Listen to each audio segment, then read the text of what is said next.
Je viens présenter le projet de réhabilitation de la place Jaraba.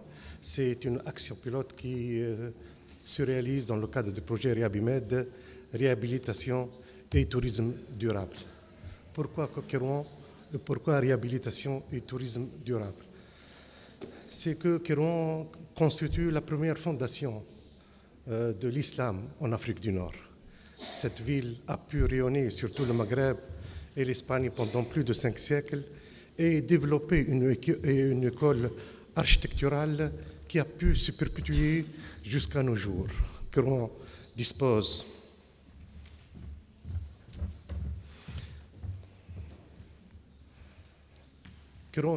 d'une série de monuments emblématiques qui font écho dans toute l'architecture musulmane à travers l'histoire.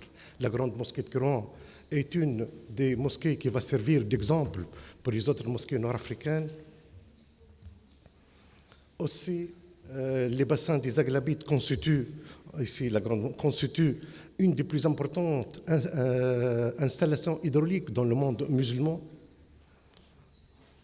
Et la mosquée des Trois Portes, qui date du milieu du IXe siècle, est la plus ancienne façade sculptée qui nous soit parvenue dans l'art musulman.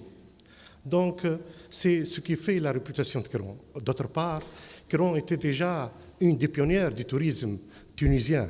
Déjà au début du siècle, Kérouan drainait un tiers des touristes tunisiens. Il y avait un touriste qui n'avait pas une vocation balnéaire, qui avait plutôt une vocation continentale, passé de Tunis à Kérouan jusqu'au sud, jusqu'à Tozeur. Tout ceci explique donc le choix de la ville de Kérouan.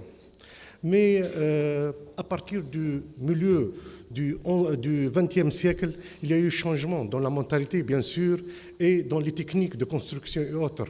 Et de menaces commencé à peser sur la Médina de Kérouan. C'est ainsi qu'on a fait une approche, une stratégie de conservation qui a commencé déjà à la fin des années 60 et au début des années 70, qui est passée par 3 étapes. La première, qui constitue à restaurer les monuments qui ont fait la réputation de la ville. La grande mosquée, le bassin des Aghlabites, le mausolée du compagnon du prophète, du Sidi Sahab et d'autres monuments. C'était l'étape essentielle. Et aussi, on s'est intéressé à la restauration du muraille, qui constitue le cordon sanitaire qui permet d'éviter à la Médina de subir les influences des techniques modernes de construction, comme c'était le cas, par exemple, de la Médina de Tunis, qui a perdu ses murailles. Dans une seconde étape, après avoir sauvé les piliers de l'architecture kérouanaise, on s'est intéressé à la restauration des monuments qui ont perdu leur vocation. Et à l'exemple des mausolées, qui ne jouent plus leur rôle spirituel, à l'exemple de Médersa, à l'exemple des caravansérails. C'est ainsi qu'on s'est intéressé, dans cette première étape, donc la restauration de la grande mosquée, les murailles.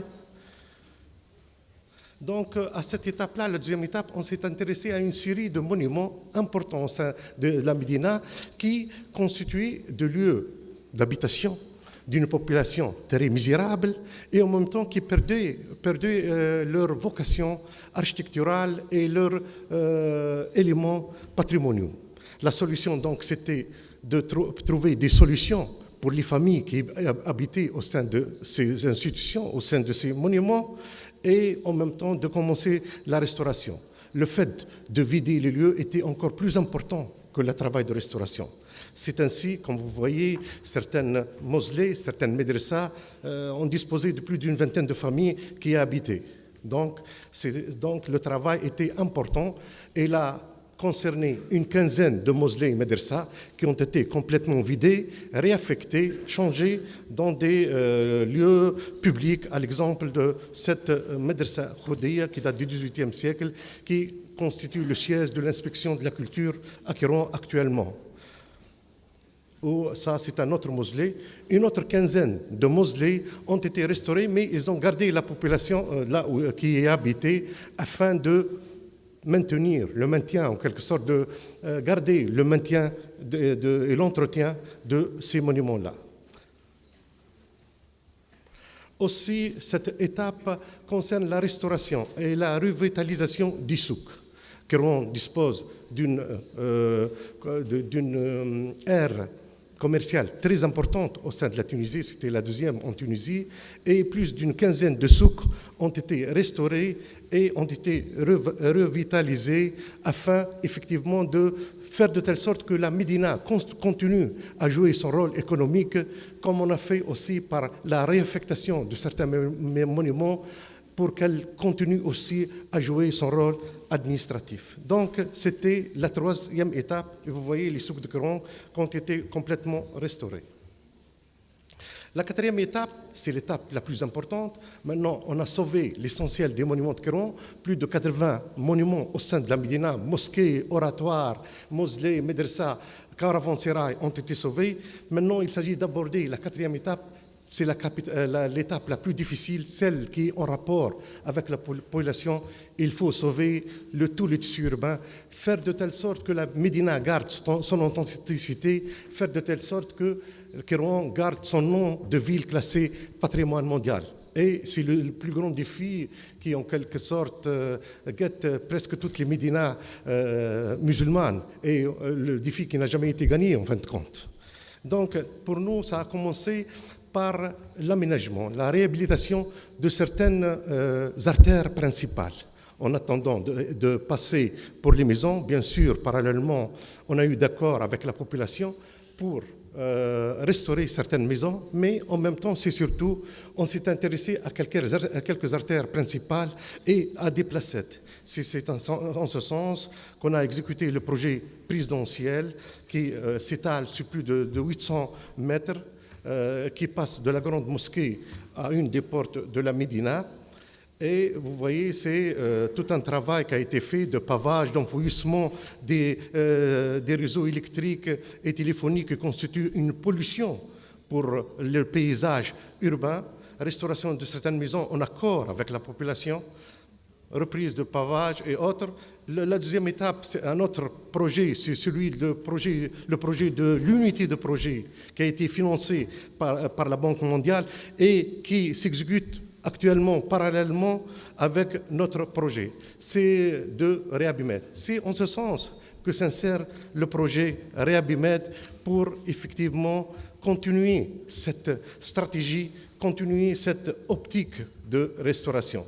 C'est effectivement le projet Réhabimed s'installe dans une... vous voyez, vous permettez, effectivement, on a fait ce circuit-là.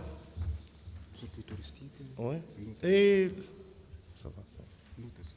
On a fait tout ce circuit-là et le projet Réhabimed, effectivement, s'installe dans un nœud qui n'a pas été réhabilité et qui se trouve en quelque sorte, effectivement, vous voyez, c'est ça le circuit présidentiel. Malheureusement, la placette de Jaraba, qui constitue un élément difficile et présente plusieurs obstacles, a été jusqu'ici délaissée. C'est en ce sens qu'on l'a inséré dans notre projet, le projet Réhabimed. C'est en ce sens qu'on a commencé avec le projet Réhabimed à utiliser une autre approche, celle de l'approche Réhabimed. Et le choix de la placette elle-même s'explique effectivement par le fait qu'elle se trouve dans une zone névralgique. C'est un nœud commercial. C'était une des aires commerciales les plus importantes de la Médina de Kairouan, mais qui a subi plusieurs défigurations. C'est le choix, donc, s'explique en ce sens. Et M. Khaled va vous présenter effectivement ce projet-là.